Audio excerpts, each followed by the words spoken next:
Vážené dámy, vážení páni, priatelia, vítajte. Moje meno je Lucia Klapáčová, som z Inštitútu pre moderné Slovensko, ktorý je organizátorom Zamatovej kontrarevolúcie. Dnes si pripomíname 27. výročie revolúcie, ktorá ukončila diktatúru a priniesla slobodu našej krajine. Slovensko prešlo dlhú cestu odvtedy a niekedy sa zdá, že tu prevládajú veci, ktoré sú skôr zlé.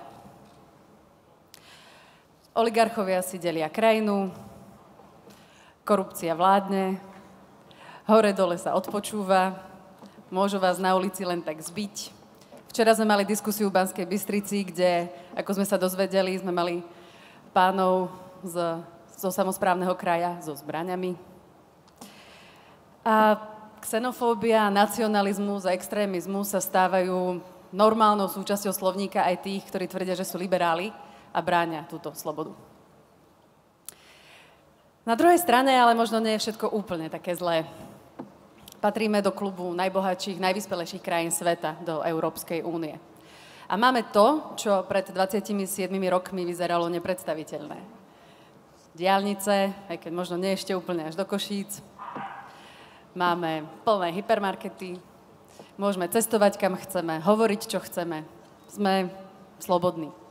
A napriek tomu, že toto možno nie je ideálne, ak sa niekedy niektorým z vás darí ísť do krajín, ktoré stále diktatúry majú a tých je celkom dosť, alebo možno aj pozrieť sa na severných alebo južných susedov, tak si povieme, že možno to tu nie je také zlé a že je stále čo brániť a o čo sa snažiť. Zamatová revolúcia doniesla slobodu. A niekedy máme politické elity, ktoré tento odkaz revolúcie ctia. No a potom niekedy také, ktoré nie. Politické elity sa menia. Lídrov si vyberáme ale my. A možno na to, aby sme si ich mohli vybrať správne, je niekedy fajn zamyslieť sa aj nad tým, čo my sami cítime, čo si najviac v živote ceníme a čo je pre nás najdôležitejšie. A pre nás v Inštitúte pre moderné Slovensko je to sloboda. Slovensko stále slobodné je. A či takým zostane? Aj o tom sa budeme rozprávať dnes v našej diskusii so vzácnymi hostiami. Budeme hovoriť o tom, čo je hlavnou príčinou súčasného stavu spoločnosti, prečo odmieta systém, akceptuje extrémizmus a nedôveruje politikom. Hrozí nám nová totalita, alebo existuje kritická masa spoločnosti, ktorá tento vývoj dokáže zvrátiť? Než k tejto téme prídeme, chcem ešte raz poďakovať za to, že ste prišli a veľmi si to vážime. A poprosiť Katarínu Králikovú z Bruselu, aby mi povedala, ako to vidia tam v Martin Center, čo je ďalší organizátor Zamatovej kontrarevolúcie. Katka? Ďakujem pekne, Lucia, za predstavenie. Dobrý večer, milí hostia, priatelia. Som veľmi rada, že tu dnes večer môžem byť súčasťou tohto podujatia. Dovoľte mi byť veľmi stručná a v krátkosti vás privítať v mene Bruselského inštitútu Wilfried Martin Centra, pretože byť stručná a krátka to je mojou devízou, hlavne kvôli tomu, že nie som to podstatné, čo tu dnes má odznieť, a to podstatné príde vlastne až po mne. Ale rada by som sa dotkla jednej otázky, že prečo som tu práve ja a prečo práve teraz. Brusel je často pojem, ktorý nie všetci radi počúvajú, často sa nalepujú rôzne nálepky, hlavne kritické, ale musíme si uvedomiť veľkú prepojenosť. Žijeme vo veľmi prepojenom svete, kde vlastne Brusel, čo sa deje v Bruseli, čo je tam prijímané, aké akty veľmi značne ovplyvňujú aj naše každodenné životy. A zase nás zaujíma, čo sa deje na Slovensku, lebo dianie na Slovensku značne ovplyvňuje aj to, čo sa zase deje v Bruseli. Preto som tu dnes a chcem si vypočuť a spoločne s vami diskutovať o tom, akú budúcnosť chceme vidieť spoločne pre nás všetkých ako pre jedno spoločenstvo. Pre náš inštitút Wilfried Martin Center je sloboda a demokracia sú sloboda a demokracia dva základné atribúty nášho fungovania. A chcem, aby tieto dva atribúty mali naďalej zelenú. Mám ročného syna a chcela by som, aby vyrastal v zdravej spoločnosti, aby jeho rast a rozvoj mohol byť rozmanitý, pestrý, aby mal možnosti, po akých túži. Chcem, aby z neho vyrástol mladý, rozvážny, odvážny, kriticky mysliaci človek, ktorému nie je jedno, čo sa deje na Slovensku, Európskej únii či vo svete. A aj preto si myslím, že táto diskusia je veľmi dôležitá. Ja osobne dúfam, že bude aj kritická, ale aj trošku optimistická. Že bude realistická, vnímavá, ale aj ľudská. A preto sa ňu veľmi teším a nemôžem sa ňu dočkať. A tým pádom by som vám chcela poďakovať za pozornosť a spoločne si vypočula, čo pre nás naši vzácni hostia pripravili. Ďakujem pekne.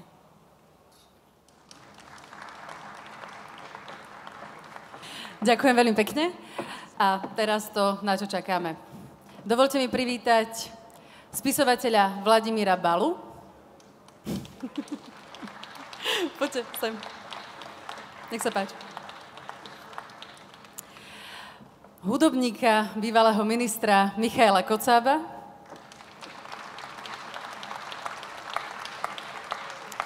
Ivetu Radičovú, bývalú predsedníčku vlády Slovenskej republiky, profesorku a sociologičku. A Michala Havrana, ktorý bude dnešnú diskusiu viesť. Michal, slovo je tvoje.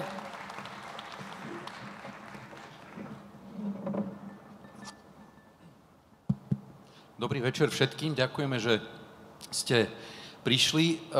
Ja by som ešte jednu vec rád povedal celkom na úvod. Akokoľvek znie slogan manifestácie, ktorá sa ešte asi odohráva na námestí SMP, ja by som rád aj za moju generáciu povedal, že my sme toto chceli.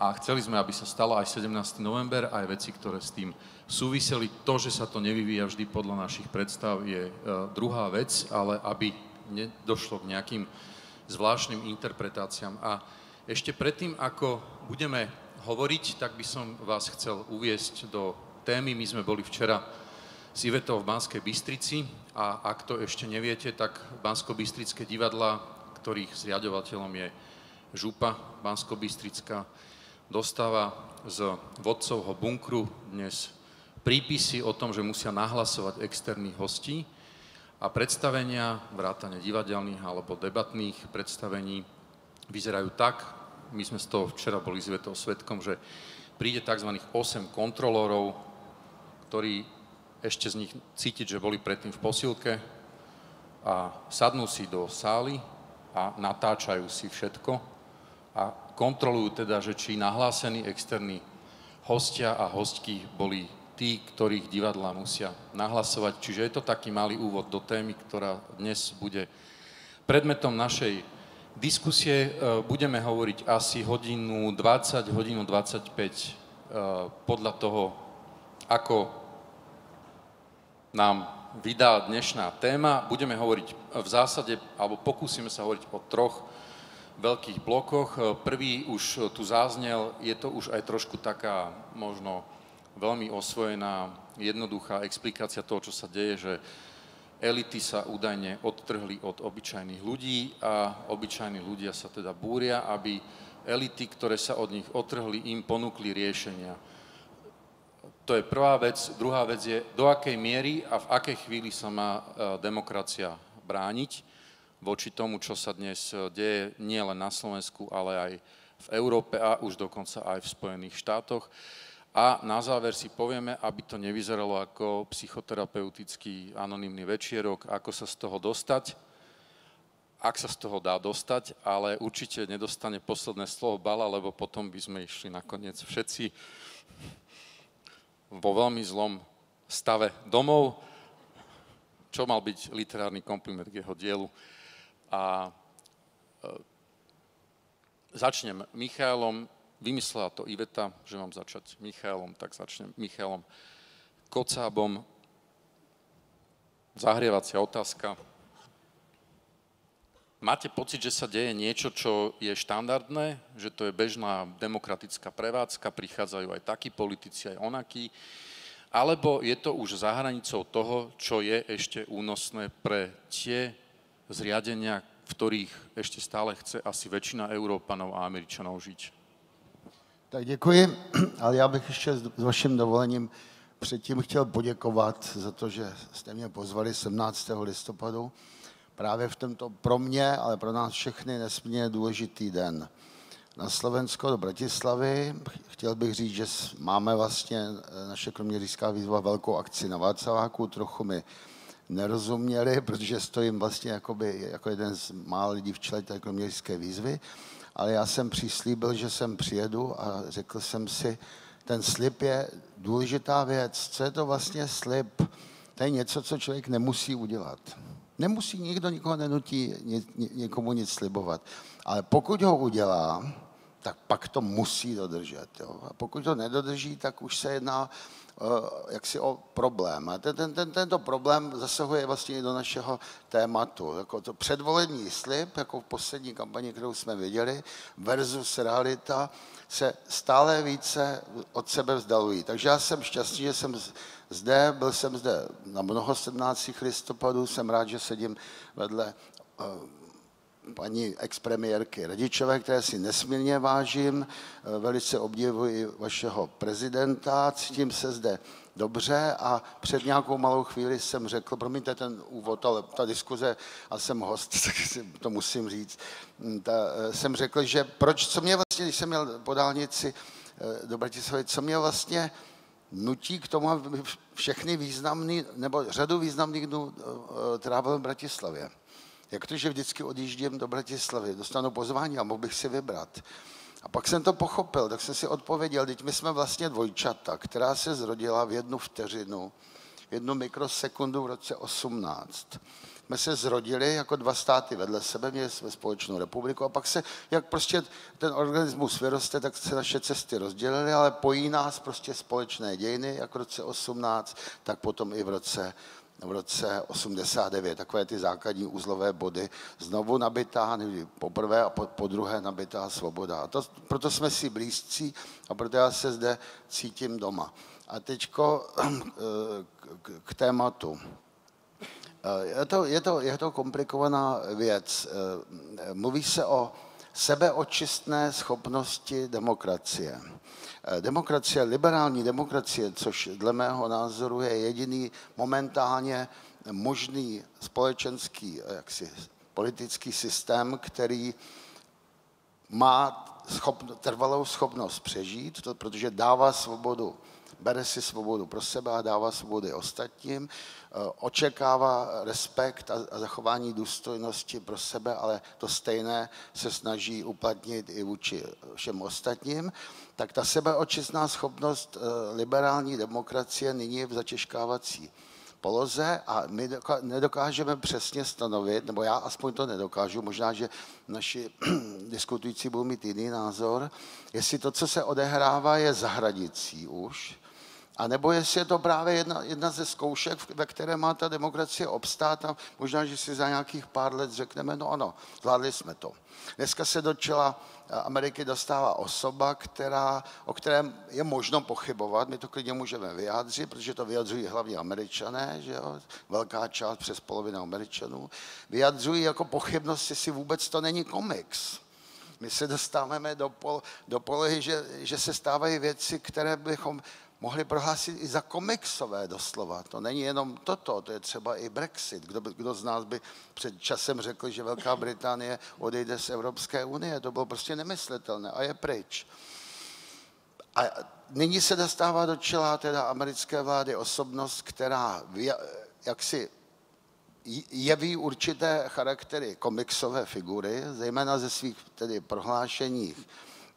prohlášení v období volby, ale dostává se prostě do nových podmínek, do nových souřadnic a bude pod obrovským vlivem jednak americké administrativy, ale i historie americké demokracie a i stereotypů pozitivních, samozřejmě i negativních a pozitivních stereotypů, které se hluboko zakořenily v americké společnosti a není úplně vyloučené, že se prostě jako sklidní.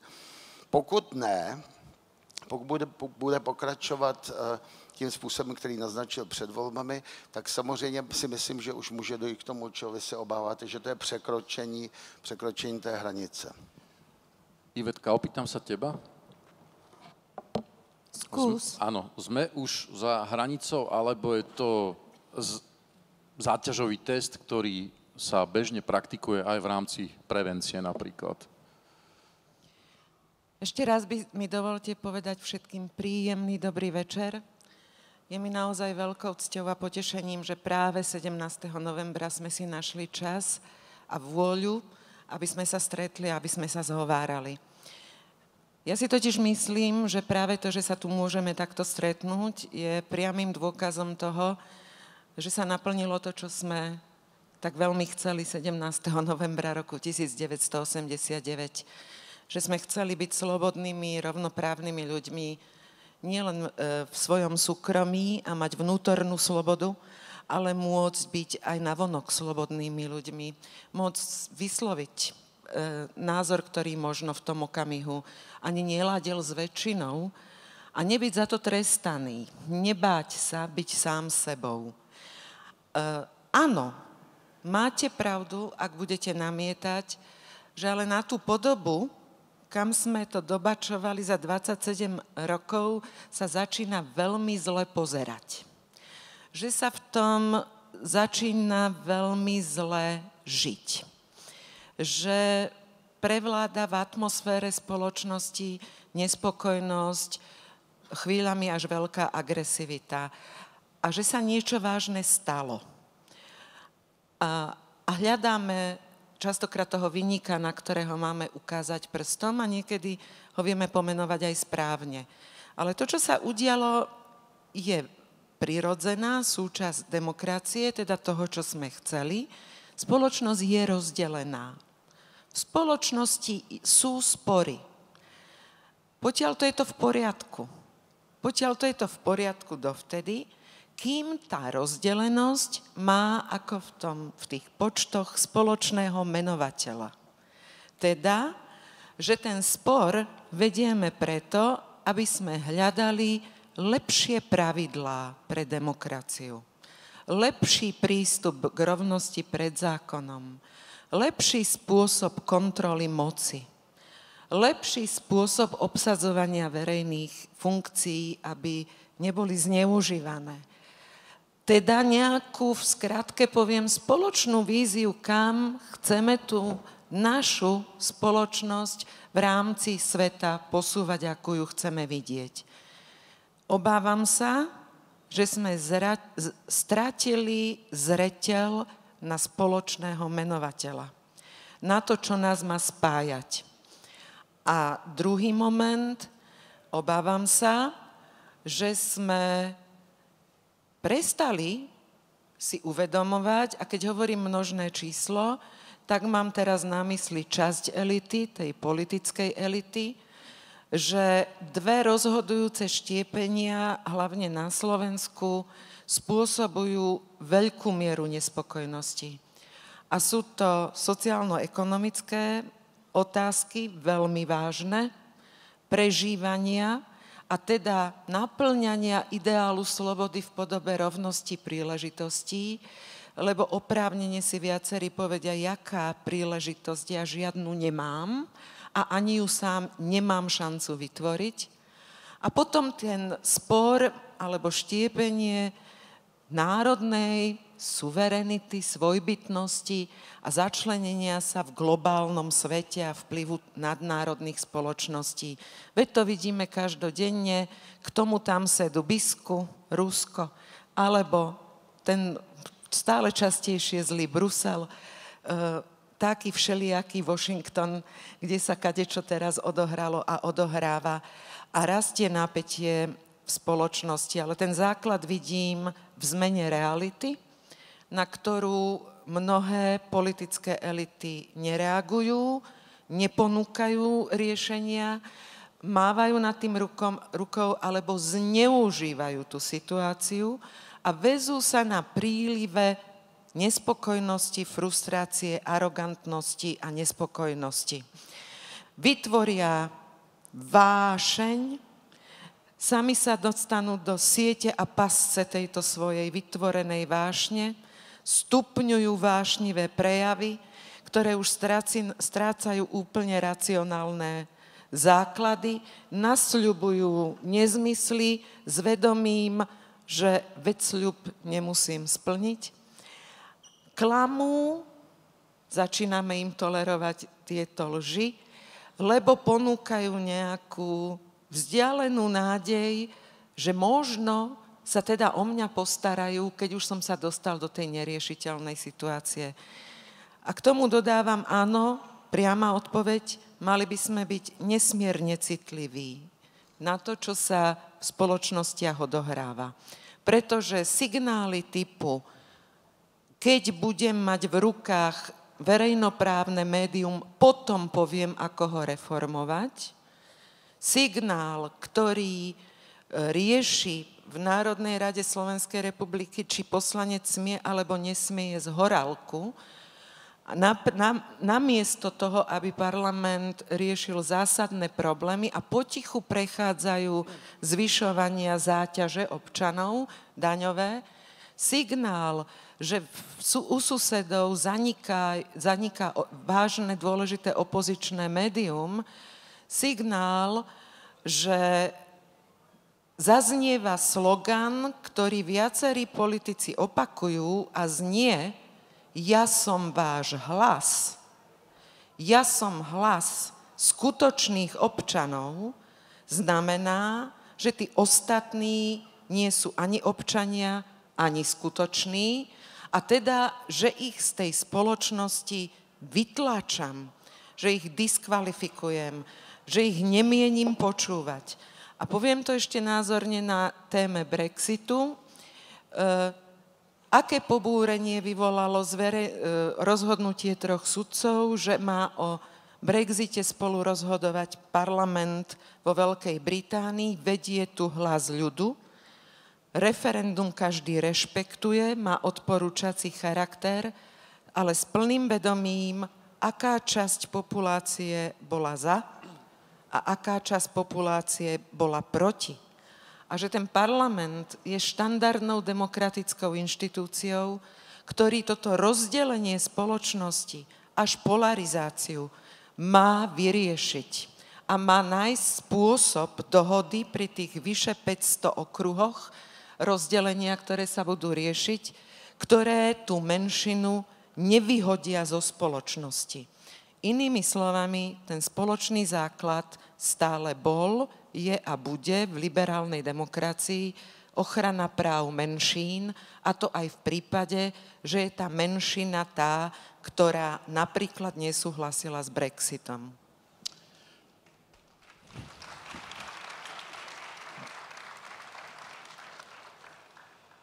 Vlado, už to tu zaznelo viackrát od našich hostí dnes večer, že spoločnosti sú čoraz viac podelené takým spôsobom, že dochádza k isté blokáde vlastne toho pohybu spoločenského. Tvoje postavy v knihách sú zablokované od prvej strany až do poslednej väčšinou, v sebe samých teda, ale sami v sebe. Ty si mal nejaký taký akoby, že prorocký vzhľad do slovenskej alebo stredoeurópskej literatúry, keď si začal písať o zablokovaných postavách, a teraz sa ukazuje, že tieto krajiny všetky sú akoby vnútorne zablokované. Možno, ale myslím, že nie. V prvom rade by som sa chcel vyjadriť skôr niečomu celkom inému, ako zvyčajne to robím. A to je vlastne to, že rozmýšľal som intenzívne pár dní už nad tým, že prečo som vôbec tu. Že prečo si ma sem pozval. Nakoniec som si našiel takú svoju úlohu na tomto mieste, že ja budem tá skupina ľudí, ktorých sem nikto nepozval, a že ja budem možno taký ten úplne najposlednejší, najobyčajnejší občan, ktorý by sa možno tiež chcel nejak tak vyjadriť, hoci som si istý, že toto nie sú ľudia, ktorí by nechceli počúvať občanov, skôr naopak. A práve preto budem hovoriť, ako keby som bol občan, akože aj som. V prvom rade by som chcel sa vyjadriť k tomu, o čom vôbec nehovoríme, a to je 17. november, že teda čo to vôbec znamenalo pre mňa, pre úplne radového človeka, ktorý v tom čase vo veku 22 rokov študoval na Vysokej škole ekonomickej niečo, čo sa určite už nikdy nebude dať použiť, predpokladám, a to bolo národohospodárske plánovanie. Čiže dačo, o čom som vtedy vedel 17. novembra, keď som bol, myslím, už dokonca štvrták, že keď tento 17. november bude úspešný, tak ja som skončil. Úplne. A presne vtedy som si povedal to, čoho sa držím dodnes. Vtedy som si akože vyhliadol kariéru, alebo takto som to zhodnotil, ten 17.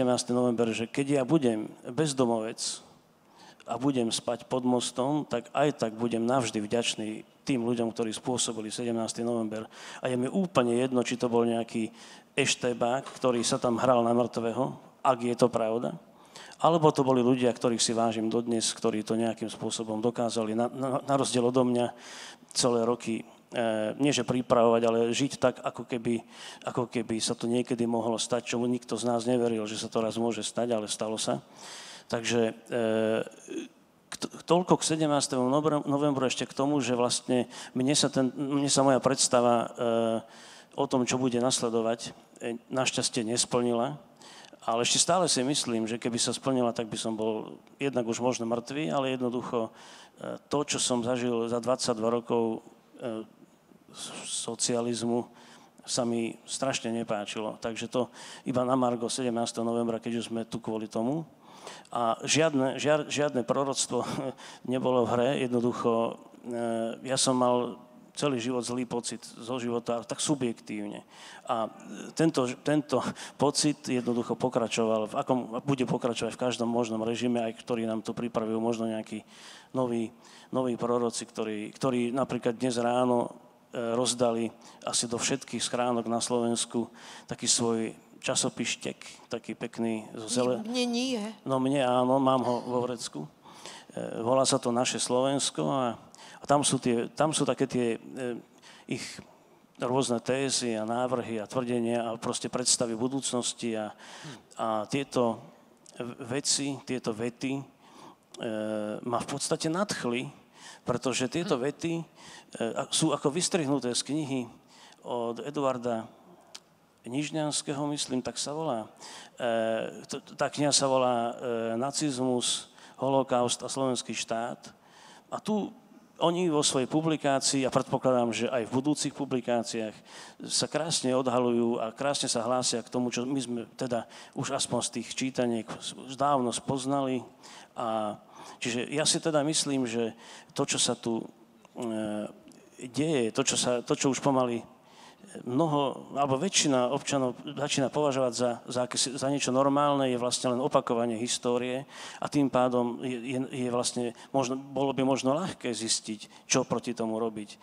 Ale keďže ani vtedy nikto nezistil, čo proti tomu robiť, tak to je tá moja skepsa na úvod, že možno ani teraz nezistíme, čo s tým, pretože keď sa človek rozpráva s ľuďmi, ktorí tieto veci prijímajú a považujú za pravdu, veď nakoniec videli sme to dnes ráno na Facebooku, a hocikedy inokedy, keď už samotný fakt, že tu budú účinkovať práve tieto osoby a osobnosti, teda okrem mňa, tak už vyvoláva okamžite búrku nenávisti, že títo predsa nemôžu povedať nič také, alebo urobiť nebodaj nič také, čo by nás, frustrovaných občanov Slovenskej republiky, mohlo nejakým spôsobom potešiť alebo zachrániť. Musí tu dôjsť k obrovskej zmene, k nejakému inému novembru. To je ich názor, ktorý som prišiel tlmočiť nie ako ich obhajca, ale aby to tu zaznelo, veď všetci to poznáte, ale treba sa k tomu nejako tvrdo a jasne postaviť. Čiže ty sa cítiš subjektívne zle radšej teraz ako predtým. To si chcel povedať, hej? Áno. Dobre. To som mohol povedať takto stručne, no.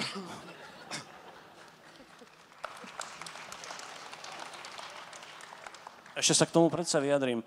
To subjektívne zlo, to je to, ako sa cítim, to je proste taká bežná, maličká, ľudská frustrácia. Nie je to spôsobené, v podstate to nie je ani nebolo spôsobené vonkajším svetom. Je to čosi možno až chorobné, veď to vidno z mojich kníh. Michal, nech sa páči. Já samozřejmě nevím, co proběhlo na vašem Facebooku, trochu mě to děsí z těch vašich slov, ale chtěl bych říct, že Iveta Radičová je něco jiného, to je bývalá premiérka Slovenska, je v jiné pozici, ale já jsem rozhodně nepřijel udělat žádné rady, ani nápovědy, nic, já jsem tady jenom jako vděčný host a v podstatě starý zbrojnož, který se účastnil 17. listopadu jakoby té aktivní složky v tom centru a samozřejmě z toho důvodu mi to přirostlo významným způsobem k srdci a podobně jako odsun sovětské armády. To jsou moje životní témata, takže v tento den si vždycky připomínám, ale co považuji za důležité sdělit je to, že při všech těchto touhách a volání po novém nějakém systému, po nějaké radikální změně,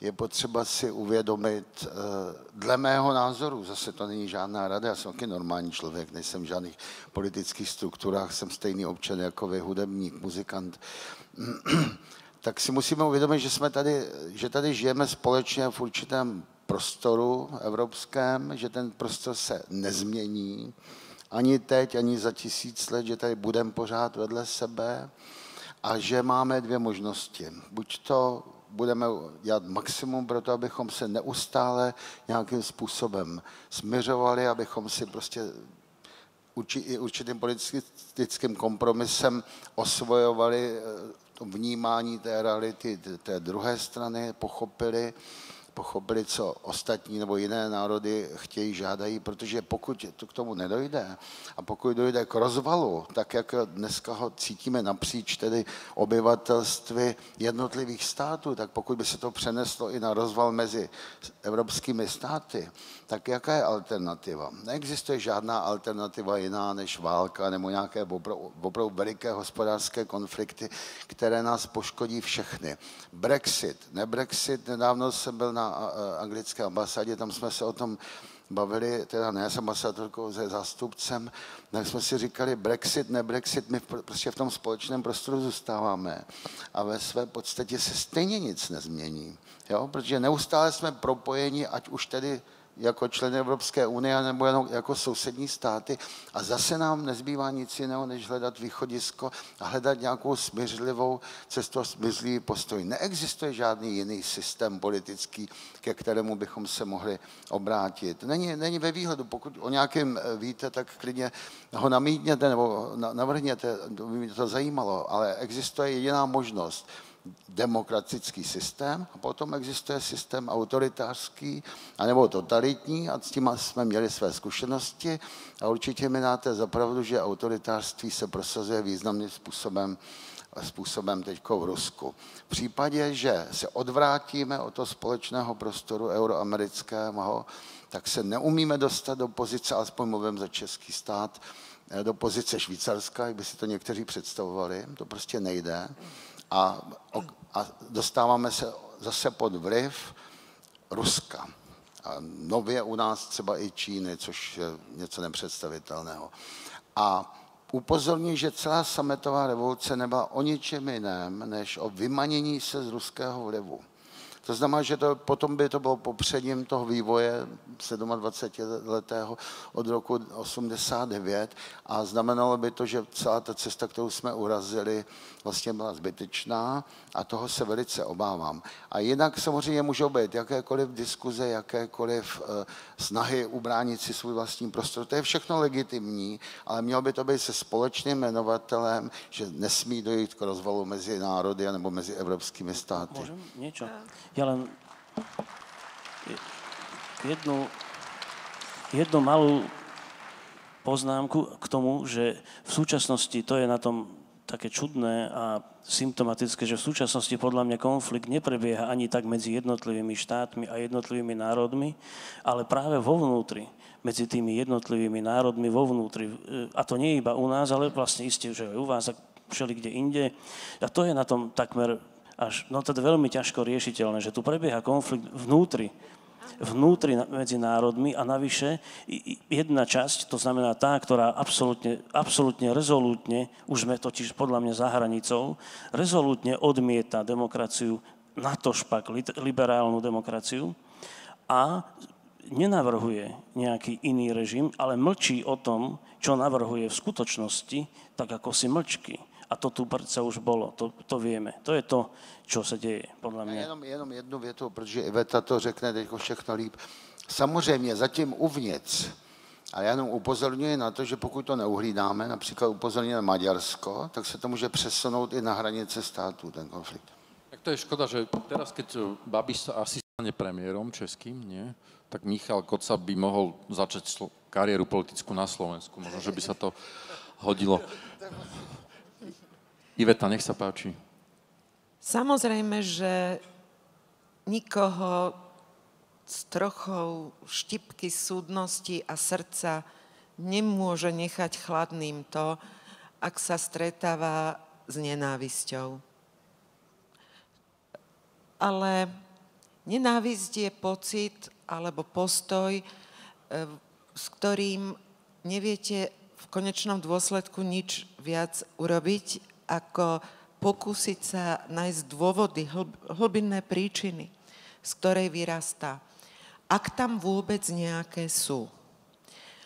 A keď sa pozerám na obdobie tohto milénia najmä, tak naozaj sa nám realita významne zmenila. Nepodceňujme to, že v tej spoločnosti vznikli úplne nové sociálne vrstvy a skupiny, že to, čo kedysi platilo, že vzdelanie je zárukou pohybu a dynamiky a mobility, že keď dostanem tú prácu, tak bude mať istý pilier istoty, nič z tohoto dnes neplatí. Čiže pribúdajú neistoty. Strašne veľa neistoty. A z toho vyplývajúci strach a z toho vyplývajúci hnev a možno následne nenávisť voči tým, ktorí sú nevinní v spôsobení tohto stavu a unikajú bokom tí, ktorí za to zodpovednosť nesú. Prestávame potom rozlišovať.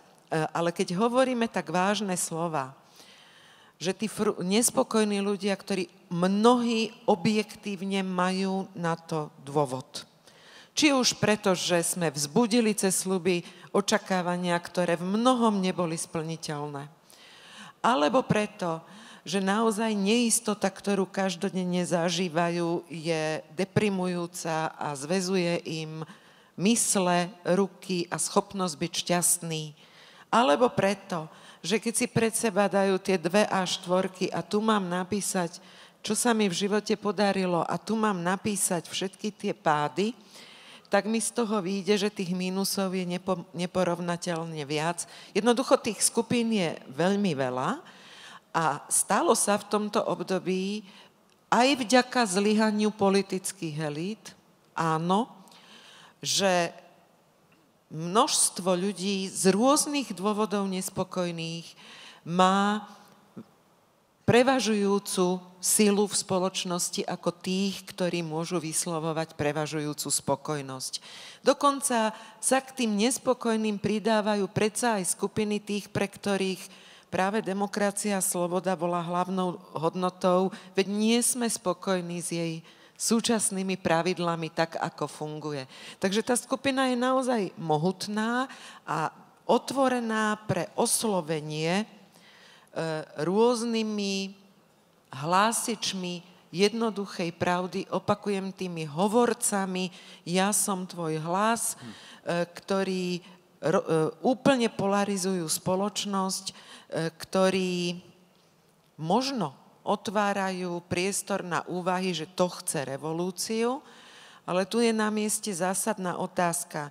To naozaj tie pravidlá a postupy, mechanizmy demokratické, vytvoriť si politický subjekt, uchádzať sa o podporu v spoločnosti, mať zastúpenie v parlamente, nie je možné použiť? Pretože len vtedy je na mieste revolúcia.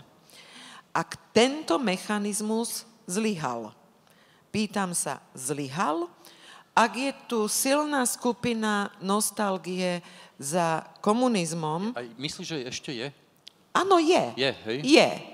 Ak tu je, nepremieta sa v volebných preferenciách komunistickej strany Slovenska, možno na Slovensku i preto, že transformovaní komunisti do podoby strany demokratickej ľavice sú dnes integrálnou časťou Smeru SD. U vás má komunistická strana silnejšiu podporu priamu, ako je to na Slovensku. Ale stále je tu možnosť prejaviť tento postoj, že ja chcem ten režim, ktorý bol predtým, voľbou politického subjektu, jeho zastúpením v parlamente. Myslím, že, Iveta, prepáč, myslíš, že ľudia chcú návrat komunizmu v súčasnosti? Ale áno, sú aj takí, ktorí áno, Ale nezabúdajme... je to väčšinová nejaká skupina nespokojných? Nie, keby bola väčšinová, tak sa to premietne v politických preferenciách. Ale opakujem a zdôrazňujem, pýtam sa, prečo krok a výzva k revolúcii, k akej revolúcii, potvrdenie, že k inej ako zdokonalenie liberálnej demokracie je zjavné a jasné. A to je to najväčšie ohrozenie. Pretože zmena v rámci liberálnej demokracie je stále možná cez štandardné pravidlá a mechanizmy. Čiže ide o revolúciu, ktorá má znamenať a má mať za cieľ zmenu za iný typ režimu. A ja sa priznám, že či už ide o podobu tyranie väčšiny, alebo o despotickú demokraciu, alebo pôjde o nejaký iný typ režimu neliberálnej demokracie, tak ja by som dvíhala veľmi vysoko varovný prst. Vlado, Michal, nech sa páči. Ja som chcel iba poznamenať, že tam tí, čo chcú návrat k tomu predošlému režimu, tak tých je naozaj neuveriteľne veľa, oveľa viac ako tí, ktorí volia komunistickú stranu Slovenska. A to je podľa mňa preto, lebo komunistická strana Slovenska nie až tak jasne a tak mediálne úspešne pribalila k svojej idiotskej filozofii ešte aj ďalšiu, ešte horšiu, a to je nacionalizmus. Čiže nacionalizmus spojený s takým tým sentimentálnym, s tou túžbou po minulosti je prítomná v iných stranách, nie v našej KSS, povedzme, alebo v neviem čom, ale je prítomná v jednej obrovskej vládnej strane, v dvoch, a potom ešte skoro v každej opozičnej strane, z toho však niektoré sa tvária, že oni sú vlastne nekomunisti, lebo však samozrejme oni nie sú komunisti, oni sú neogardisti. Čiže takto sa vlastne tieto nebezpečné tendencie rozdelili do niekoľkých strán a iné už takmer ani nie sú. To je to, v čom si ja myslím, že sme za hranicou. Čiže, Vlado, ty vlastne vravíš, že 17. november sme použili aj na to, aby sme nanovo začali budovať ako gardisticko-komunistickú spoločnosť, hej? Nie. My sme ho dnes, dúfam, použili na to, aby sme na túto katastrofu upozornili v podstate dosť nahlas. A viem, že kopa ľudí presne toto považuje za chrapúnstvo, ako som to dnes čítal na Facebooku, ale možno niektorí iní aspoň možno nájdu tiež odvahu to konečne tiež vyjadrovať hocikde. Lebo ja mám totiž aj ešte taký pocit, už dávno, celé roky, a mám ho dokonca aj potvrdený, jednoducho je to tak, že čo tu ešte celé roky už zasa chýba, je sloboda slova. Pretože sloboda slova, ktorá nie je potláčaná, tak tú slobodu slova si občania potláčajú sami. Sami si ju potláčajú svojim strachom na pracoviskách, u zamestnávateľov, lebo sa jednoducho znovu nikto neodváži ozvať. Nikto sa neodváži povedať svoj skutočný názor jednoducho preto, lebo sa bojí následkov. Je to v podstate ako kedysi, ale z iných dôvodov. z iných dôvodov. Nie je to tak, že je tu jedna strana, ktorá Ten strach o stratu zamestnania. No áno, alebo o stratu, možno už pomaly aj o stratu priateľov, pretože povedať, že som proti LSNS je už pomaly také, že človek stratí nejakých svojich blízkych ľudí. To sa už nepatrí, hej, ako to sa v už nedeľu. nepatrí a keby len LSNS, to je ešte to mnoho iných vecí. Čiže ja som si všimol už za celé tie roky stále som čakal pri voľbách na to, že ktorá strana sa ozve a povie, že oni napríklad sú proti obsadzovaniu miest v štátnej správe a tak ďalej podľa stranického kľúča. Že to bude extrémne silne zdôrazňovať, že toto proste nemôže byť, pretože vždy znovu začína každý úrad, každý úrad a tak podobne začína vždy odznovu. Vždy prídu noví ľudia, ktorí ničomu nerozumejú. Vždy znovu sa začínajú učiť, prejdú 4 roky, zase sú preč. A to tiež bráni tomu, aby sa tu vytvorila, povedzme, efektívna štátna správa a tak ďalej. A potom ešte iba posledná poznámka. Hovorí sa nie iba tu na tomto pódiu, ale všade sa spomína zlyhanie elít. Tak by som rád vedel, že napríklad, ktoré naše elity zlyhali, lebo ja nevidím až tak veľa elít u nás, ktoré zlyhali. Nie je to náhodou jedna z tých fráz, ktoré stále opakujú v tých podivných nových médiách? Michal, No, já bych ještě se bavíme o té variantě jakéhosi jiného systému, ke kterému někteří občané chtějí přejít, naprosto nechápu. Tak bych chtěl upozornit na jednu věc. Jak by se dala charakterizovat liberální demokracie 3 slovy? Nebylo by to jednoduché, ale asi bychom se dohodli na tom, že je to svoboda a tolerance a řekněme empatie v lepším případě. To znamená mít svobodu a taky uznat, že moje svoboda končí tam, kde začíná svoboda toho druhého. A když si to převedeme na přírodu, tak zjistíme, že každý organismus, každý živočich potřebuje ke svému životu vzduch, vodu, jídlo, že jo, a svobodu. Ještě se takový organismus vlastně neobjevil, aspoň ve zvířecí říši, který by dobře snášel uvěznění. Jo, my to potřebujeme. A to je to, co nám demokracie dává, a to třetí nám prostě totalitní systémy autoritářské upírají. To znamená, že kdokoliv baží nebo touží po starých pořádcích, tak prostě říká jenom, vemte mi zase tu svobodu, já už ji nechci. Radši ji obětu ve prospěch toho, že nebudu muset sám se o sebe starat, že se o mě postará stát, sociálně a zdravotně mě zabezpečí, ale já prostě si dávám na tu vaši svobodu kašlu. No to je koncept, který nelze prostě brát vůbec vážně. Dobře, někdo to takhle může říct, to znamená, že zůstáváme v nějakém infantilním stádiu žití, a nevážíme si toho, co je pro ten život skutečně jednoznačně potřebný. A to je jedna věc. A druhá věc, kterou jsem chtěl říct. Prečo to, Michale, prepáč, prečo sa to teraz objavuje v ľuďoch ako taká silná pulzia, že prečo v týchto mesiacoch a rokoch všade v Európe sa ľudia ako keby samostatne chceli tohto zbaviť? No, protože to je zrovna to, co jsem chtěl říct jako za druhé, to je přesně ono, že se totiž nově v posledních 20 letech dostal mezi ty elity, tedy, no tak elity je myšleno ty, kteří zrovna řídí ten stát, dejme tomu, jo, anebo intelektuální elity, ale prostě mezi občany, kteří jsou v rozhodujících pravomocích, nebo opinion makery, a mezi normální občany, což není něco méně, to mezi sebou prostě se nějakým způsobem fluktuje, se dostal nový překladatel. Jo. A ten nový překladatel jsou buď to média, nebo internet. My prostě posuzujeme často politiky podle toho, co se o nich dočteme. A často ze zlovu slinou. Mně se velmi často stává, že mluvím s někým, o kterém si myslím, že je úplně nemožný právě z těch různých zprostředkovaných sdělení, a najednou zjistím, že to je normální uvažující člověk a že to se to vůbec neshoduje s tou interpretací, která se objevuje v médiích a nebo teda na Facebooku a tak dále. Dále vůbec neuvažujeme o tom, že jsou tam zlovolně pouštěny sliny ze strany tajných služeb různých států, které úmyslně a za peníze rozvracejí atmosféru ve státě.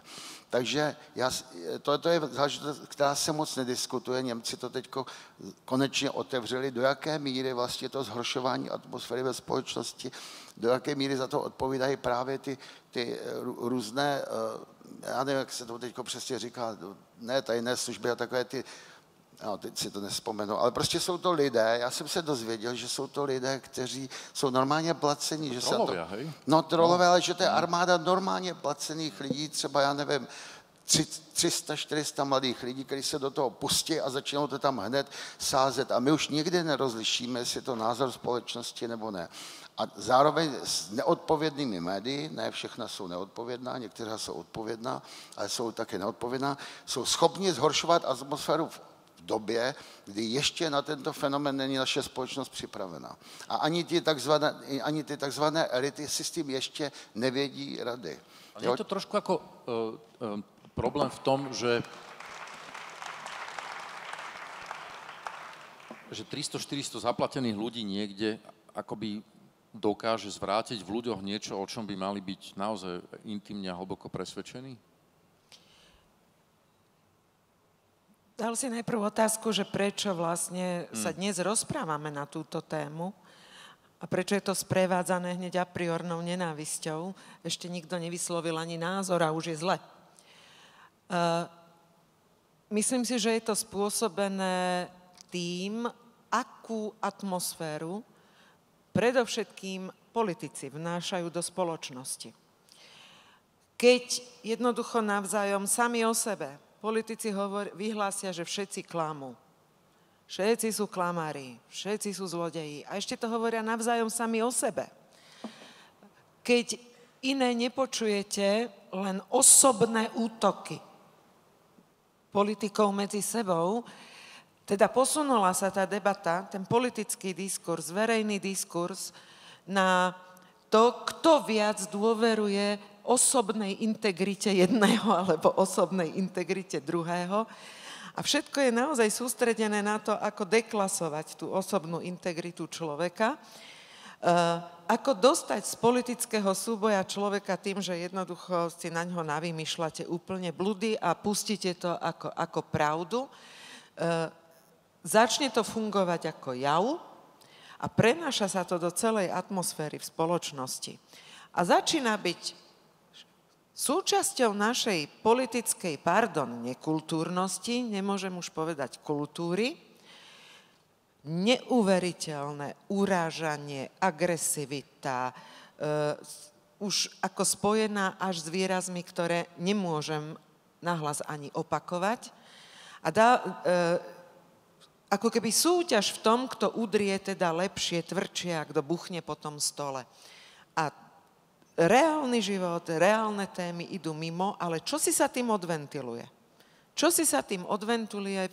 Funguje to ako tá kuchta, že to vyšumí, pokiaľ znovu nedodá niekto náboje, aby tú agresivitu vyvolal na novo. Pravdou je, že podkladom pre takýto štýl politiky, ktorá pracuje a správanie sa vodcu, ktorý z tých troch svojich vlastností, vášeň, zodpovednosť a myslenie na dopady môjho rozhodnutia, začne používať len tú spomínanú vášeň, tak celý ten efekt je, že sa to nabaluje, pribúda a už nevieme pomaly ako z kola von. Mali sme zážitok včera v Banskej Bystrici, kde výzva, že ale ja som vychovávaná, že si mám vážiť človeka, že mám počúvať jeho názory, že mám argumentovať a pokiaľ má rácio jeho pozícia, tak mám urobiť všetko preto, aby ten postoj mohol slobodne žiť a žiť ním. A nie výchovou, že mu mám okamžite vynadať a poslať ho do všetkých pekiel a podobne. Ak máte túto nekultúrnosť a v atmosfére spoločnosti, to sa naozaj šíri ako mor. K tomu pridám tú neistotu. Ona je naozaj spojená s trhom práce, s existenčnými problémami, veľký rozsah slobôd, ktorý dnes už má podobu stále väčšej závislosti, povedzme si to priamo a úprimne. Čím ste viac závislí, tým ste menej slobodní. My máme dnes už celé generácie, ktoré sú totálne závislé na prerozdeľovaní štátu, a teda aj na tých úradníkoch a na tých, ktorí to budú rozhodovať. Je to pocit obrovskej neslobody a závislosti a spútanosti v svojich rozhodnutiach. A neukazujeme víziu, šancu, perspektívu, čo sa s tým dá urobiť pre budúcnosť. Naopak, len sa vezieme a reprodukujeme tú blbú náladu, ten zlý pocit, tú atmosféru napätia. Toto predsa je súčasť politík, ktoré rozdeľujú spoločnosť do miery, že musíme hovoriť, že je rozbitá, že je polarizovaná a že kto si z tej polarizácie obrovským spôsobom ťaží. Obrovským spôsobom. Bolo to niekedy inak v politike, v Čechách a na Slovensku? Premýšľam nad obdobiami, ale hlavne by som vedela dať za príklad množstvo štandardných demokracií, kde to bolo inak, kde to dodnes je inak, kde rozprava je o budúcnosti krajiny, o jej záujmoch, kde nemôžeme povedať, že by celý hlavný prúd politiky nabral rovnaký slovník a ja už ich neviem rozlíšiť. Veď sú ako keby ich jedna mater mala, rovnaké pozície k dôležitým témam a potom nemáte vlastne ešte aj v tej politike sa vám zužuje voľba toho, pretože neviete rozlíšiť, čo vlastne prinesie ten politik na tú scénu. Ale ja si myslím, že sme zanedbali zmenu reality aj tým, že áno, technológie, globalizácia prinášajú prirodzenú reakciu, globalizácia, veľké rozbitie, atomizáciu spoločnosti, pokusy o jej uzatváranie a technológie, nové sociálne médiá, spomínaný Facebook. Skončím príbehom, prišla som na gymnázium, nemenované gymnázium v Medzilaborciach, je tam iba jedno a na tom gymnáziu chcela som začať diskusiu, tak sa pýtam, čo práve čítate? Že nech nájdem nejakú spoločnú reč, nech viem sa naladiť na tóninu a na zavladlo také hrobové ticho. A jeden chlapec, asi mu prišlo ľúto, že ma tam nenechá takú opustenú a tak vykrikol Facebook. A ja som sa odkrvila, pretože platí tá známa zásada, čím viac je informácií, tým ste v konečnom dôsledku menej informovaní. Pretože hľadáte len tie seba potvrdzujúce informácie, len to s vami súhlasí. A hlavne aj to mení svet komunikácie, lebo keď so mnou niekto nesúhlasí, tak čo urobím, že delete? Vieš, v živote nemôžeme urobiť delete. Pre túto generáciu je to také, že zakázať to nemôžeš. Mark Zuckerberg aj po amerických voľbách povedal, že Facebook je absolútne neutrálne médium, ktoré nejakými algoritmami neupravuje obsah textov, aby sa ľudia utvrdzovali v tom, v čo už veria. Čiže asi tá odpoveď musí prísť od nenakiaľ inak, napríklad z literatúry, ale... To by ju niekto musel čítať, no. Michal, nech sa páči. Bych chtěl říct, že to je také úhlem pohledu, jak se podíváme na tu situaci. My jsme zvláštním způsobem deprivováni a máme tendenci posuzovat současnou situaci negativně a vlastně se v tom utvrzujeme, já taky.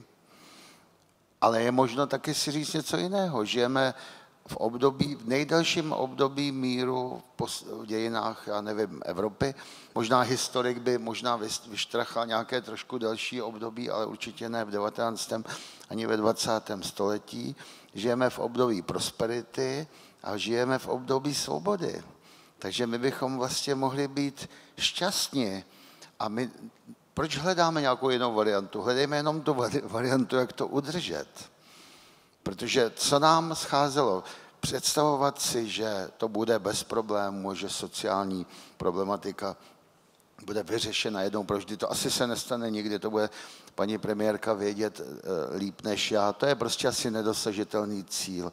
Ale abychom byli svobodní, abychom žili v míru a v prosperitě, nebo relativní, jo, na tom žebříčku světových států jsme vysoko, oba naše státy, tak to je něco úžasného. Nyní Evropa dostala jednu velkou zatěžkávací zkoušku ve věci migrace. Já bych nepodezíral bruselské politiky, že to nechtějí řešit. Oni prostě neví, co s tím. Já neznám jediného politika, nebo teď se nějaké řešení nabízí, a v období v minulém roce nebyl jediný politik z evropských států, který by si s tím věděl rady.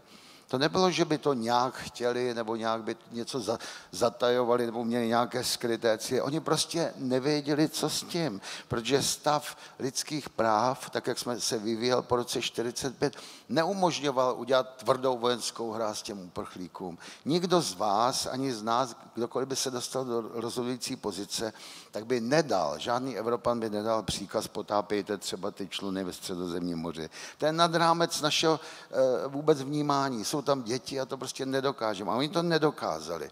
Dneska se začínají určitá řešení rýsovat, takže si taky můžeme třeba připustit to, že všichni společně jsme v kaši. I ti politici. A pak nemusí se tolik nenávistí obracet směrem k Bruselu, který to nezvládl, protože my bychom to na jejich místě prostě také nedokázali zvládnout. Určité výzvy historické chtějí určitý čas. Jen si vzpomeňme na holokaust, když se Američani odhodlali bombardovat Osvětim. To bylo nekonečný. Oni už 3 roky nebo 2 roky předtím věděli, že tam dochází k vyhlazování a prostě tomu buď to nevěřili, nebo nebyli schopni zasáhnout a nechali to probíhat. Možná tam nějaká zlá vůle byla, já ten příklad celkem znám dobře, náměstek ministra zahraničí tomu bránil, jako tam byl ten návrh to, ale předpokládám, že ne, prostě některé věci musí uzrát. Když jde o lidské životy a když jde o osudy lidí a když jsou v tom děti a když přesně nevíme, jaká je role těch, kteří opravdu utíkají a do jaké míry, dejme tomu teď v tomto případě probíhá infiltrace nebo ne, tak nemůžete prostě rozhodnout o zeleného stolu potápějte ve Středozemním moři.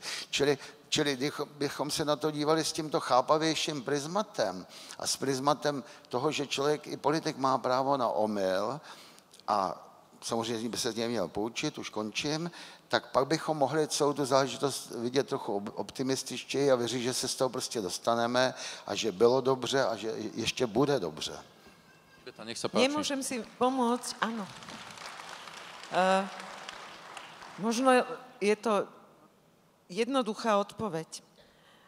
My sme dovolili vylúčiť etiku z politiky.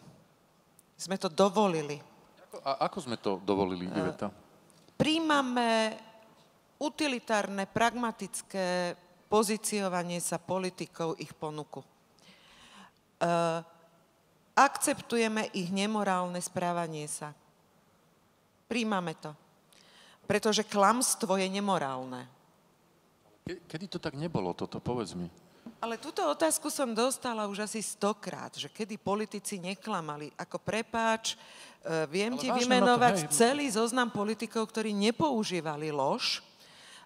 Môžeš si pozrieť vyhodnotenie Demagog.sk, ktorí tam spadajú a nepoužívali nástroj lži na to, aby presadzovali... Ja som sa nepýtal na to, či politici neklamali, ale na to, kedy ich verejnosť akoby za to odsudzovala, že klamu. Na to som sa pýtal. Teraz sa pýtaš na Slovensku alebo v liberálnych demokraciách? U nás. Boli politici, ktorí museli opustiť politickú scénu preto, lebo boli označení za klamárov, lebo sľubovali niečo, čo sa vraj nesplnilo, lebo ponúkali riešenia, ktoré boli podľa občanov živé a podobne. Fungoval tu ten mechanizmus. Teraz nastal mechanizmus, kedy politik sám vysloví, že etika do politiky nepatrí. No, ale já se musím ozvat. Tak Iveto, ty jsi klamala, když byla premiérkou. Mňa Demagog vyhodnotil veľmi dobre, ja som neklamala. Já jsem byl 12 let s Václavem Havlem a mohu prohlásit, že nelhal. Já věřím tomu, proto jsem ti dal tu otázku, protože jsem věřil, že dostanu tuhle odpověď. Tehdy to bylo. A těch politiků bylo více. Já si myslím, že Obama toho taky moc nenahal. To je etická bytost. Oni samozřejmě v případě těch silových procesů, tam asi je to komplikovanější. K tomu se neumím vyjádřit. Jo. ale prostě existují politici, kteří se nespronevěřují tomu úkolu. Zejména bych řekl, že někteří, kteří jsou etablováni do vysoké politické funkce, tak přinejmenším z kraje pro nich pár let cítí tu odpovědnost a jdou do toho poctivě. Já věřím velice třeba vašemu prezidentovi současnému a chtěl bych si někdy vyhodnotit to procento těch lhářů versus procento těch, kteří se snaží to dělat pozitivně. A myslím si, že za 100% těch opravdu lhářů takových, anebo lidí, kteří jsou nedůstojní, anebo řekněme i urážející a hrubiáni, že není zas tak vysoké, ale bohužel je hodně jaksi přenášeno těmi médii ven. Jo? To znamená, že média se téměř nepozastavují nad tím, že třeba náš premiér Sobotka hezky promluvil a tak to hezky všechno řekl a bylo to slušný, ale jakmile dá Miloš Zeman nějakou hrůzu, tak to okamžitě jsou toho plný titulky, a takže se potom zdá, že to převažuje. Já jsem trošku optimističtější, ta garnitura politiků po roce 89 byla vesměs velmi poctivá a spatřuji to i v některých západních zemích. Takže já ještě si myslím, všechno, co říká Iveta, je pravda, ale myslím si, že to je v nástupu a že tomu musíme bránit co nejdřív, aby se to úplně nerozmohlo. Ivetka, dokončí ešte. Nech sa páči. Dokončil Michael. Ako naozaj, ak vnímam ohrozenia, tak sú to ohrozenia typu, že je významná časť spoločnosti, ktorá je benevolentná ku klamstvu, dokonca sa k nemu pridáva, dokonca je ochotná ho šíriť, dokonca jej neprekáža. A potom je časť, ktorá ani nevie, čo je pravda a čo je lož. To je neodškriepiteľný fakt. A dodám k tomu len to, že ja neviem, používam na to takú vetu, ktorá sa mi zdá najpresnejšia, že áno, platí, že zlo vždy zvíťazí. Ale iba vtedy, keď je dobro ticho. Keď sa nechá zatlačiť do kúta, keď potichu, keď sa mu zdá práve to plíživé, že toto ešte nie je také hrozivé, to zvládneme. A toto, veď vyhral len v tej župe, to ešte nejak ustojíme. A veď to nie je ešte taká silná pozícia v tom parlamente. A nebude to celoplošné a nezmení to tú spoločnosť ako celok. Ale to začína takto potichučky a krôčik za krôčikom. A ja si myslím, že sme boli pripravení čiastočne na to, že ten prechod k inému typu spoločnosti nebude prechádzka ružovou záhradou ani rajom, ale možno sme neboli pripravení na to, že si ju vieme sami sebe tak nekonečne skomplikovať. A že sa vieme sami seba ponoriť do takých problémov, aké sme si naozaj po tej ceste za tých 27 rokov dokázali vytvoriť. A možno z toho teraz máme také trošku bolenie hlavy. Ja mám otázku pre vás všetkých troch. Strednú Európu v 89. roku, strednú a východnú, spájalo niečo. Väčšina obyvateľstva chcela pád režimu, ktorý tu vtedy bol. Západná Európa svoju spoločnú identitu budovala okolo európskej myšlienky. 4. decembra budú voľby prezidentské opakované v Rakúsku. V apríli budú voľby v Holandsku, kde Geert Wilders bude pravdepodobným víťazom volieb. V máji budú voľby vo Francúzsku, kde sa Marine Le Penová absolútne s určitosťou dostane minimálne do druhého kola volieb. A na jeseň budú voľby v Nemecku. Nechcem nastolovať nejakú depresívnu atmosféru, jednoducho je tu nejaký trend v Európe a aj v Severnej Amerike, ktorého sme svedkom. Chcel by som teda vedieť, čo dnes dokáže ľudí spájať. V 89. to bol odpor voči komunistickému režimu. Neskôr sme sa pridali k myšlienke spoločnej Európy. Čo je tá vec, ktorá by nás zachránila a odvrátila všetko to, čo nás čaká v prípade, že sa všetky tieto zlé scenáre naplnia? Naděje, jo. To je ta nejzákladnější naše šance, prostě mít naději, že to dobře dopadne a z té naději by mělo vyplynout odhodlání se aktivně o to zasloužit. To, co říkala Iveta, prostě nebýt sticha, nenechat to plynout, nenechat to bez povšimnutí. My tomu říkáme mouchy sežerte mě sismus. Jo, že prostě člověk tak řekne, no ono to nějak dopadne. Myslím si, že tohle trochu proběhlo teď při amerických volbách, že tak to byl trošku trocvolba, ten Trump, protože s tím nesedí například obrovský vzrůst preferencí Obamy, jo, který je dneska už přes 60%. Takže naděje, že to tak dopadne, a určitou jaksi naivitu toho pohledu a víru v to, že pravda a láska musí prostě zvítězit na lží nenávisti, protože si ne, tak to tady můžeme opravdu zabalit. Já jsem se v poslední době proviňoval vůči sobě nepředstavitelnou naivitu. Já jsem byl přesvědčen, že k Brexitu nedojde, byl jsem přesvědčen, že Trump zvolen nebude, a teďko dokonce všechny ty příklady, které jste jmenoval, si myslím, že nedopadnou tak, jak by dopadly, jak by mohly dopadnout. Pokud k tomu dojde, tak pak si myslím, že tedy všechno, co řekla Iveta Radičová, je potrženo, zdůrazněno, to bych považoval za katastrofu, ale i tak nám nezbývá nic jiného, než prostě udělat všechno, co je v našich silách, proto abychom tomu teda zabránili civilizovanou a samozřejmě kultivovanou formou. Protože pokud to dopadne špatně, tak se převalí zase Evropou vlna násilí, já nevím jakého, neumím si to odhadnout, nebo vlna nějakých velkých nepokojů. Zase to bude muset být nějakým způsobem řešeno. Tak prostě se tomu vyvarujeme, dokud je čas a nezbývá než naše vlastní iniciativa a volby. No.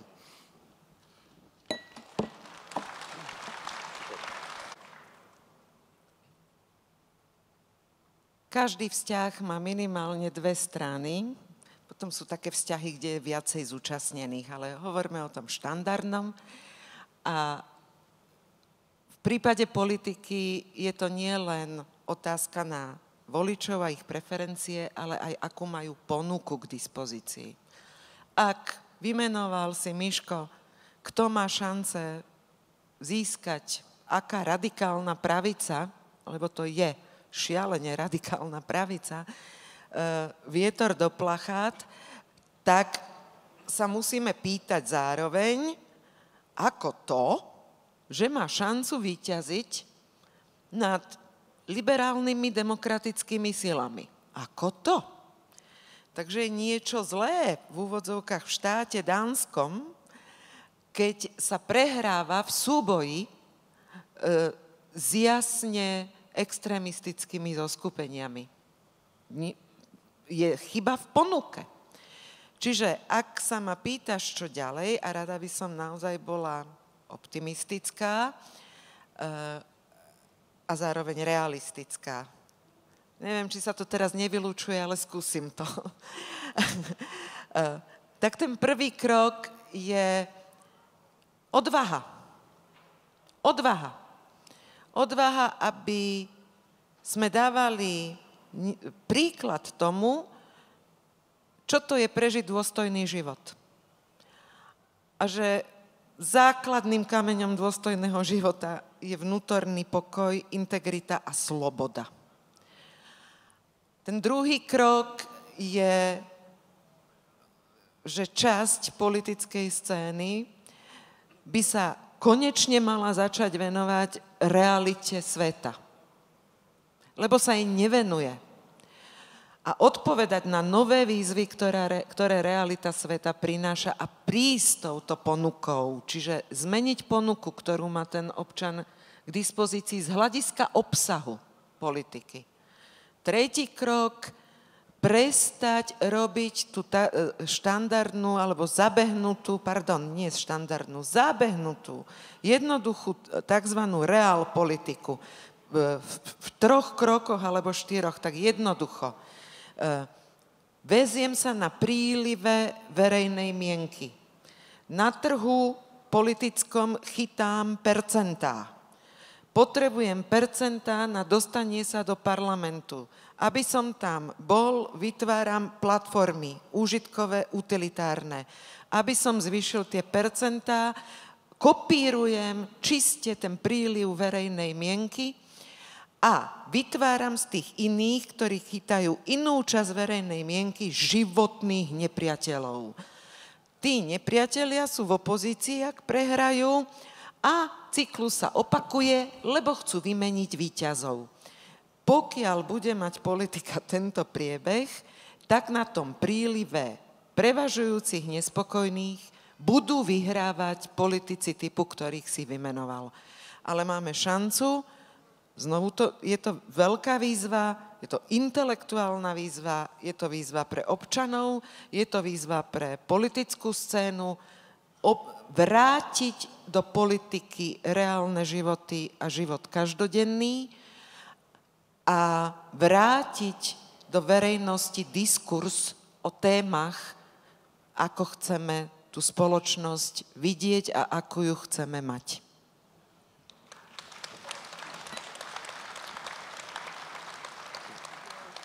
Můžu ještě k tomu jednu věc bych tomu ještě, samozřejmě souhlasím a chtěl bych ještě upozornit na jednu zajímavou okolnost.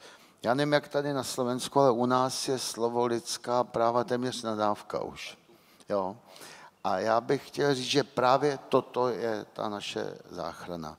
Ale musíme se na tu oblast lidských práv podívat jinak, než jak je zase překládána buď to zjednodušujícím způsobem, nebo dokonce zlovolně.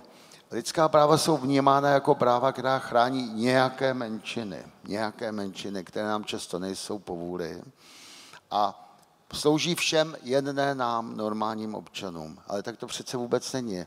Lidská práva jsou zejména práva občanská a zejména práva, která se týkají právě demokracie a osobních svobod, normálních občanů, to znamená majority. A my musíme v těch následných konfliktech, které nás možná čekají, možná nečekají, to ještě uvidíme, začít jakoby uvažovat o té oblasti lidských práv jako právě o těch, které chrání nás. Nás, konkrétní majoritu, nás normální lidé, nás normální občany, chrání naše svobody a chrání naše práva a tím úhelným právem, tím vyzařujícím jádrem oblasti lidských práv, z kterého všechna práva vychází a kterým jsou také poměřovány, je právo na lidskou důstojnost. To, když se vytratí, a to jsou ty různé nadávky a tak dále, a ponižování osobností, ještě se ani nevyjádřila, už je pohaněna. A to, když se vytratí, tak je zlé. A to právě se vytrácí v těch totalitních systémech. Lidská důstojnost, to je to měřítko. A když si toto všechno uvědomíme, když si uvědomíme, že lidská práva jsou zejména práva občanů, těch nejnormálnějších občanů a také menšin, tak to je to, čeho se můžeme přidržet, protože se vyvíjí od roku 1945 a vlastně vznikla na důsledcích druhé světové války. Od té doby se kultivuje. A kdybychom tento nástroj nějakým způsobem si začali zošklivovat a pominuli ho, anebo ho vytěsňovali ze svého vědomí, tak bychom se zbavili právě toho nejdůležitějšího, co jsme si po druhé světové válce vydobili.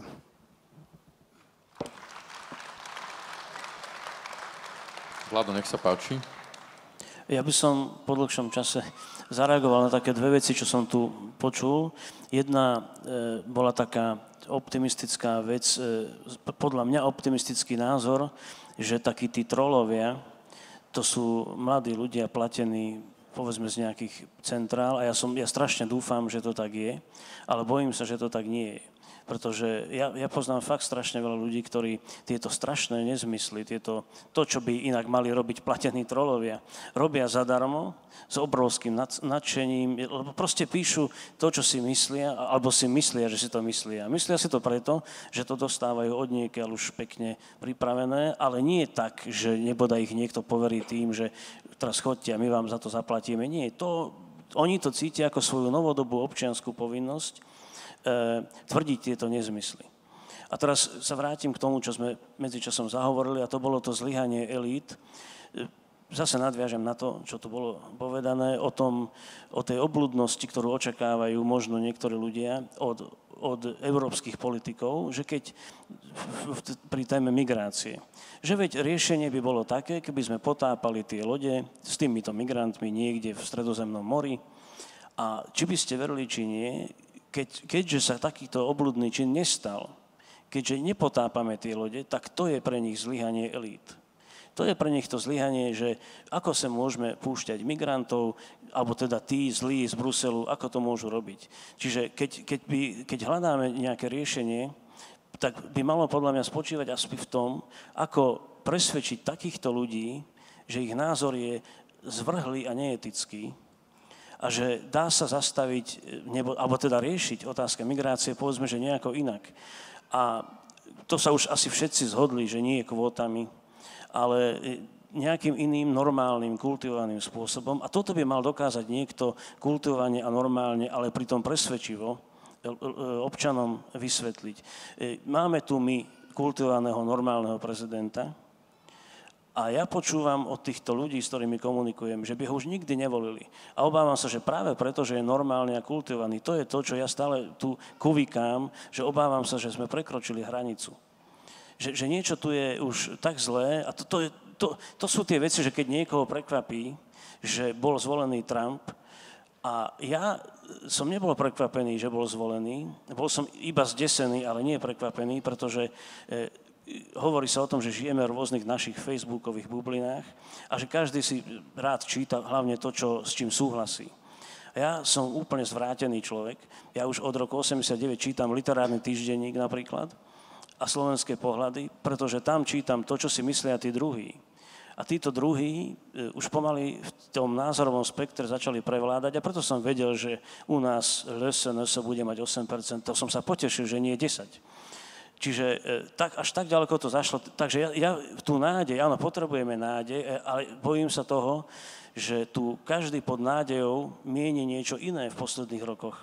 Že tamtí majú nádej, že my zmizneme zo scény. My máme nádej, že ešte zvíťazí zdravý rozum aspoň na ďalších pár rokov.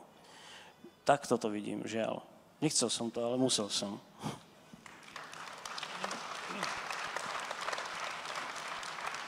Já řeknu ještě takovou věc, nevím, jestli tady nějaký psycholog, jsem slyšel teďko, poměrně jakoby z úst na úrovni, ale nevím, jestli je to tak, a že v případě zásadního ohrožení, které obyvatelstvo cítí, se dostává do zmatku a snižuje se inteligenční kvocient až o 20 inteligenčních bodů, nebo i více. Jo. To je ten základní problém, že to obyvatelstvo evropské je doslova vyjančené teďko. A už neuvažuje racionálně. Ne všichni samozřejmě, ale jeho část. Zjančený, to je jako když střelíte mezi slepice. Jo. A oni přestávají uvažovat racionálně a někam se řítěj. A když potom mluvíte o tom, že vlastně už nikdo netouží po těch opravdových hodnotách, a o té pravdě a po té svobodě, tak ono na to není skoro co namítnout. Když už to nikdo teda nechce, tak co s tím jakoby uděláme. Jo? A jestliže pro nás prostě neexistují žádné meze třeba v tom, jak klást odpor těm... Já také patřím mezi ty, který se neraduje z té imigrační vlny. Já nejsem žádný vítač. Ale vím, že ten odpor se nedá klást například zbraněmi, že není možnost střílet. Jsou nějaké hranice a bude to muset být řešeno způsobem, který ale bude mít určitou úroveň. Jo? A jestliže potom by teda lidé volali, potom ať se to bere teda hlava, nehlava třeba zbraněmi, no tak to považuji za už neregulární názor, ale že to je prostě zkratkovitý názor člověka, který už je v takovém zmatku, že je schopen navrhnout cokoliv. Jo? Ja som tým iba naznačoval, že ak by prišla napríklad nejaká nová ponuka, myslím nejaký nový človek do politiky, alebo aj nejaký, ktorý už tu bol, ale prišiel by s niečím fakt humánnym, fakt etickým, tak by to musel mimoriadne dobre predať týmto ľuďom, aby ho šli voliť, pretože naozaj sa obávam, že keby to tak nebolo, tak ostane normálne pod 5% hranicou a budeme tam zase, kde sme boli, že ani nechcem popisovať, čo sa bude diať ďalej, čo sa týka výsledkov. Podľa výsledkov volieb všade dnes takmer vo svete tie najhoršie ponuky sú najúspešnejšie. No a čiže ja neviem, ja teda neviem, ani nemusím vedieť, ale chcel by som vedieť, že teda čo s tým, ale reálne čo s tým, ako zmeniť myslenie takých ľudí, akých som popísal.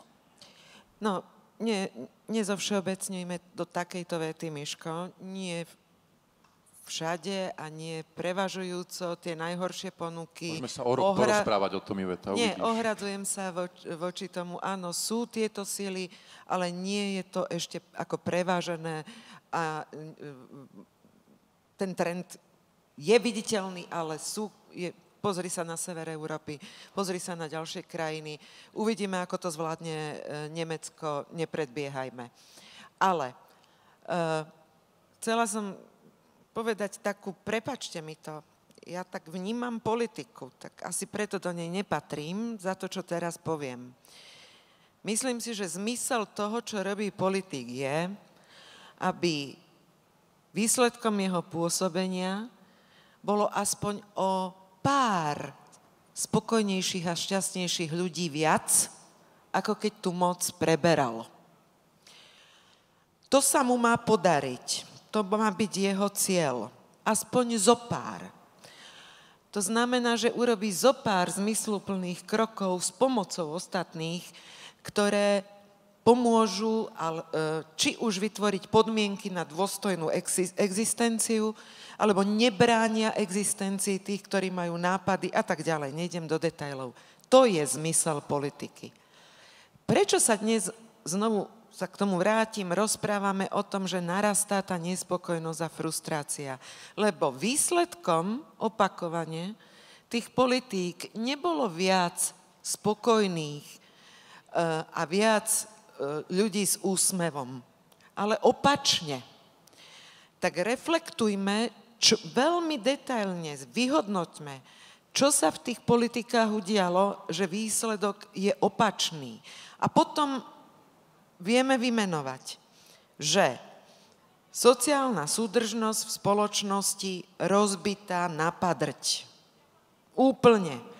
Keď vám na Slovensku ľudia na otázku, ako viete sa dostať k spokojnejšiemu životu a k lepšej pozícii alebo naplneniu svojich cieľov životných odpovedia, no protekciou, nejakými sieťami, alebo narodiť sa aspoň v vplyvnej rodine a nevymenujú vám... Konkrétne, prepáčte, že skáčem do reči, ale konkrétne, nie len protekciou, ale konkrétne akou protekciou? Takou stranickou protekciou. Áno, napríklad. aj stranickou. Potom sú ako na iných úrovniach iné typy protekcií.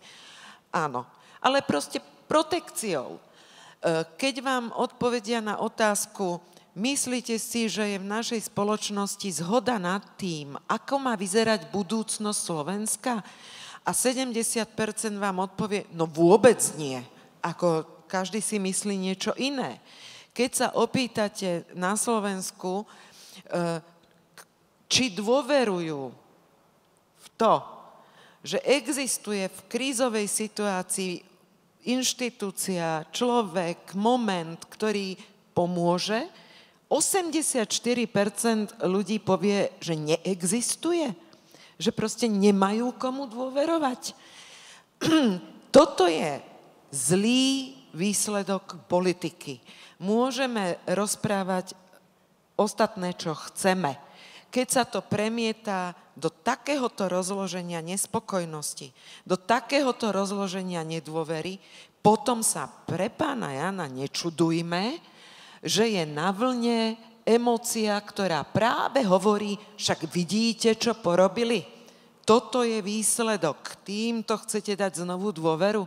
Preto som si dovolila povedať, že jediná cesta je vrátiť sa k reálnemu životu, vrátiť politiku, ktorá si už začína vystačiť sama sebe tými osobnými útokmi, späť k svojej podstate a nemerať úspešnosť tým, či prišla zahraničná investícia, ale tým, či bude po nej viac ľudí spokojných.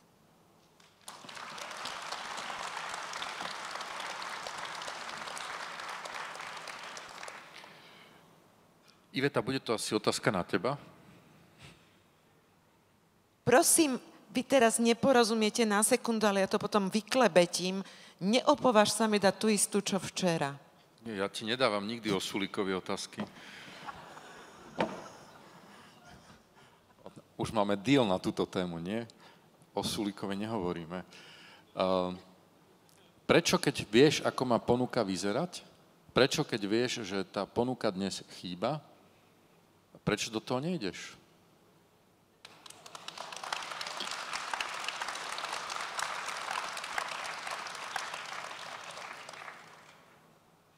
Nemohol si sa ma radšej spýtať na toho Sulíka? Si vykoledovala, vieš.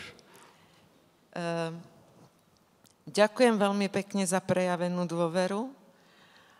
Jedna vec je ochota a nastavenosť a potom je strašne veľa faktorov, ktoré sú potrebné na to, aby ste urobili takéto rozhodnutie a takýto krok.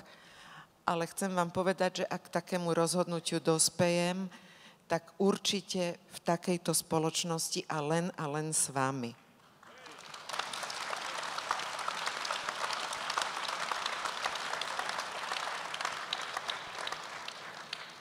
Vlado, pôjdeš do toho, hej, ako ten kuvíkajúci od boku. Ty čo tu robíš? Ty kreuješ politický systém? Nie, nič, ja teraz ako... Nie, ja tých ľudí nenávidím, takže ja nepôjdem nikam. Chceš si sadnúť sem? Prečo tam? Lebo my sme tu za kuvíkov, vieš, tak no, preto ti hovorím. Ako to je vylúčené. Ja ich rád sledujem, aj politikov, aj občanov a som tak radšej na boku niekde. Skrátka, ale fakt, čo to budem zahovárať, väčšinu ľudí nenávidím. No. To je to, čo bude treba vykoreniť ako spolu so mnou. Ale čakáš na ponuku, hej? Ešte to funguje? Funguje. Michal, to je aj pre vás vlastne, lebo o vás sa tiež hovorilo v Českej republike a nič. To je o tom, že když člověk nemá nic jiného v životě než tu politiku, tak samozřejmě usiluje, ať chce či nechce, o nějaký post, protože co by pak dělal, že jo? Kde by vzal peníze nějaký jako na život. Já mám hudbu a já ji miluju a pro mě jakékoliv politické angažmá bylo vždycky na úkor té hudby. Já jsem chápal, že je to důležité, ale prostě jsem tím ztrácel ten svůj jakoby drahocenný čas. Když jsem byl ministrem pro lidská práva, tak jsem si uvědomil s hrůzou, že mám pocit, že nepracuji, že se bavím, jo, jako, a že bych měl začít něco dělat. A tím jsem myslel skládat hudbu. Úplně obrácený pocit.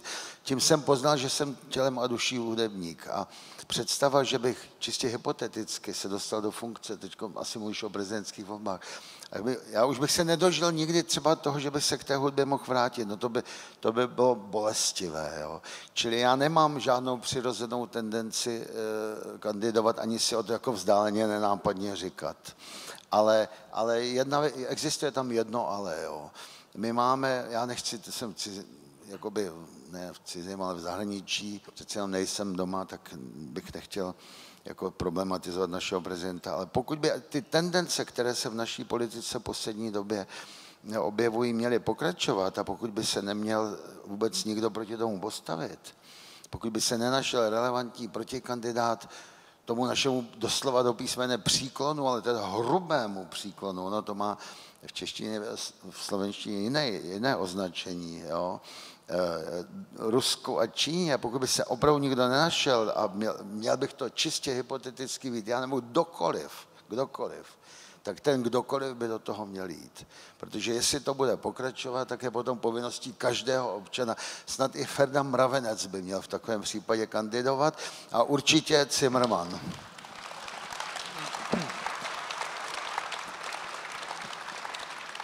Ale stále to platí, že okrem vás, hej? Že keď u vás Ferda Mravenec, tak potom už môžem aj ja.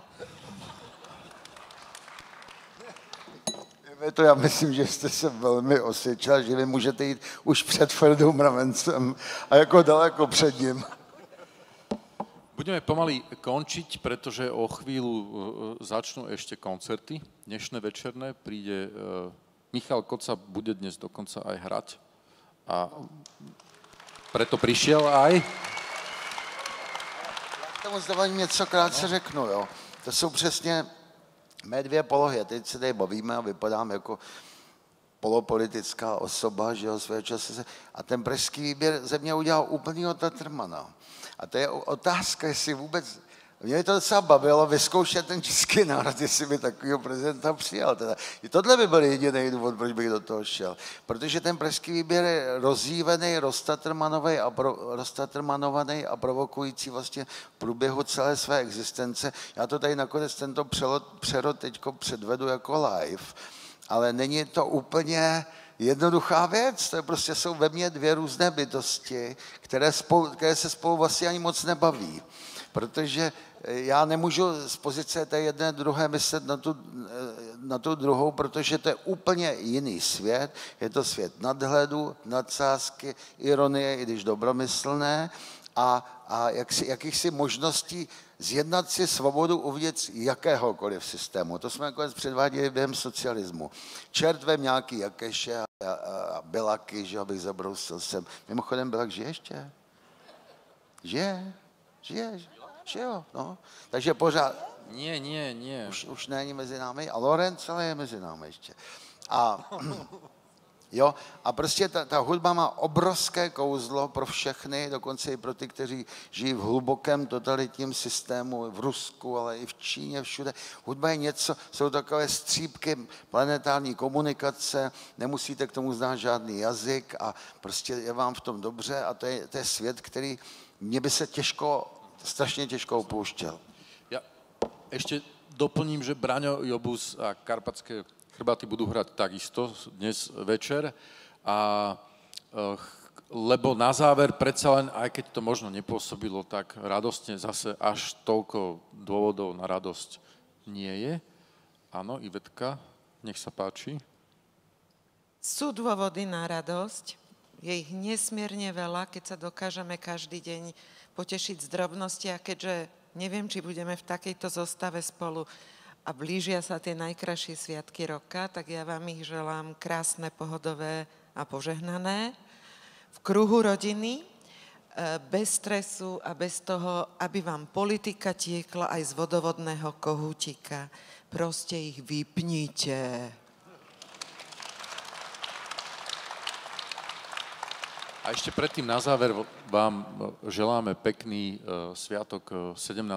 novembra, kvôli ktorému sme sa dnes stretli a máme ešte veľmi super program. Dnešnými mojimi hostiami boli pani Iveta Radičová,